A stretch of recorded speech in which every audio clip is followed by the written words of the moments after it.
ہر بندے کو پتہ ہے والدین کی عزت کیسے کرنی ہے، ہر بندے کو پتہ ہے سود کھانا حرام ہے۔ پچھلے دنوں میں کسی شہر کے ایس ڈی او کے سامنے بیٹھ کر میں نے کہا بھائی الراشی والمرتشی کلاہما فی النار۔ میرے ایک دوست نے کہا اللہ کے بندے ایس ڈی او کے سامنے کہہ رہا ہے یہ تو رشوت وال خدا نہ خواستہ دل پہ برا۔ میں نے کہا بھائی ہمارے ذمہ یہ نہیں کہ کس کو اچھا لگتا ہے کس کو برا، ہمارے ذمہ قرآن حدیث بیان کرنا، وہ کوئی بھی ہو۔ ہم نے حق بات کو واضح کرنا ہے، کسی کو کچھ لگے ہمیں کیا۔ مفتی صاحب کا یہ خوبصورت عمل ہے کہ آپ نے سود کے حوالے سے مطلب زندگی کے ہر موڑ کے حوالے سے گفتگو کی ہے۔ معذرت کے ساتھ میں کہ رسول اللہ صلی اللہ علیہ وسلم نے ارشاد فرمایا کہ جس قبرستان سے کوئی حافظ قرآن گزر جائے اللہ کو حیات یہ اللہ اس قبرستان والوں پر 40 دن عذاب نہیں فرماتا۔ ایک دن حافظ قرآن کے گزرنے کی وجہ سے 40 دن اللہ ان پر رحمت فرمائے اور عذاب نہ فرمائے۔ اب دوسری حدیث پاک سنیے، یہ مسند میں ہے، ابو داؤد میں ہے، نسائی شریف میں حدیث موجود ہے۔ رسول اللہ صلی اللہ علیہ وسلم نے ارشاد فرمایا، ابھی حافظ قرآن صاحب کو بابا رشید کے پودا ابھی تلاوت کر رہے تھے، جس گھر کا حافظ قرآن تلاوت کر رہا ہوں میرا دل بڑا خوش ہوتا ہے۔ میں اپنی تقریر چھوڑ دیتا ہوں، میں کہتا ہوں یار ان میں سے کسی کو کہو پڑھے، کیونکہ اپنا جو موجود ہے پھر ہماری کیا ضرورت ہے، جہاں اپنے نہیں چل سکتے وہاں ہم ہیں۔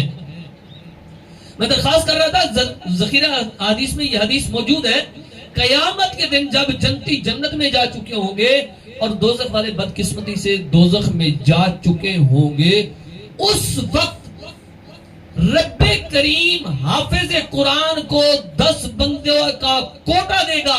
رب فرمائے گا حافظ قرآن اشارہ تو کرتا جا، جہنمی جو ہے ان کو جنتی میں بناتا چلا جاتا۔ حافظ قرآن، قرآن پڑھنے والا آج یہ اشارہ کرتا جا رہا ہے۔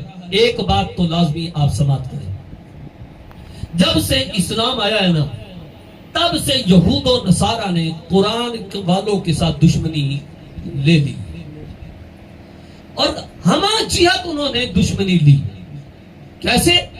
رسول اللہ صلی اللہ علیہ وسلم جب مکے میں کھڑے ہو کر قرآن پڑھا کرتے تھے نا، لوگ کہتے تھے قرآن نہ پڑھو، کیوں؟ قرآن کا اثر اتنا ہے، آپ قرآن پڑھتے ہیں ہمارے بچے مسلمان ہو جاتے ہیں۔ حضرت عمر فاروق خانہ کعبہ کے غلاف میں کھڑے ہو کر چھپ کر رسول اللہ صلی اللہ علیہ وسلم کی تلاوت سن رہے تھے، کلام اللہ سن رہے تھے۔ فرماتے ہیں قرآن کا اتنا اثر ہوا، عمر فرماتے ہیں یوں لگتا تھا کہ میرا جگر اب پھٹ جائے، اور کئی دن میں روتا رہا، قرآن کی اس تاثیر کی وجہ سے روتا رہا۔ پھر جب ایک دن میں نے تلوار لی اور نکل پڑا، کس نے کہا کدھر؟ اس نے کہا رسول اللہ کو میں شہید کر دوں گا۔ اس نے کہا ادھر بعد میں جانا، پہلے گھر کی خبر لے، گھر تو جا کر کے دیکھ تیری بہن اور بہنوں ہی نے اسلام قبول کرنا لی۔ جب گئے بھائی کو مارتے رہے، بہن کو مارتے رہے، زخمی کر دیا، لہولہان کر دیا۔ کہا یار کون سا ایسا تم کو جان پلا دیا ہے اللہ کے نبی نے، کون سی بات تمہارے سینے میں اڑیل دی ہے، تم اپنی بات سے منحرف ہونے کے لیے تیار ہی نہیں ہو؟ انہوں نے کہا تمہیں نہیں پتا؟ اس نے کہا نہیں۔ کہا پھر وضو کر کے آ، تمہیں پتا ہے۔ جب وضو کر کے آئے، صحابی رسول جو رسول اللہ کے مدرسے میں پڑھے تھے، رسول اللہ سے ڈائریکٹ پڑھے تھے، ایسا قرآن پڑھا، ابھی قرآن کا رکوع نہیں ہوا تھا۔ کہا یار خاموش ہو جاؤ، مجھے دربار مصطفیٰ میں لے چلو۔ عمر فاروق مسلمان ہو گئے، یہ قرآن کی تاثیر تھی، ایسی تاثیر۔ اور سیدنا صدیق اکبر جب مکے کی گلیوں میں قرآن پڑھتے تھے، لوگ کہتے تھے قرآن نہ پڑھو۔ کہا کیوں؟ کہا تم قرآن پڑھتے ہو، تمہارے قرآن پڑھنے کی وجہ سے ہماری اولادوں کے سینوں میں ایمان آتا ہے۔ سیدنا حضرت ابوبکر صدیق کو اتنا مارا قرآن پڑھنے کی وجہ سے۔ یہ کافر کا کام ہے قرآن پڑھنے سے روکنا، شروع سے کافر قرآن سے روکتا ہے، یاد رکھنا، توجہ کیجئے گا، شروع سے کافر کا کام ہے قرآن سے روکنا۔ صدیق اکبر کو مار مار کر بے ہوش کر دیا، قبیلے والے آئے اٹھا کر کے لے گئے، اور جب ہوش آیا ماں نے کہا بیٹے ہوش میں آ گئے ہو؟ کہا ٹھیک ہے ماں کو سائڈ پہ کرو، مجھے یہ بتاؤ محمد رسول اللہ کا کیا حال ہے۔ یہ قرآن کا اثر تھا لوگوں، یہ قرآن کا وہ اثر تھا۔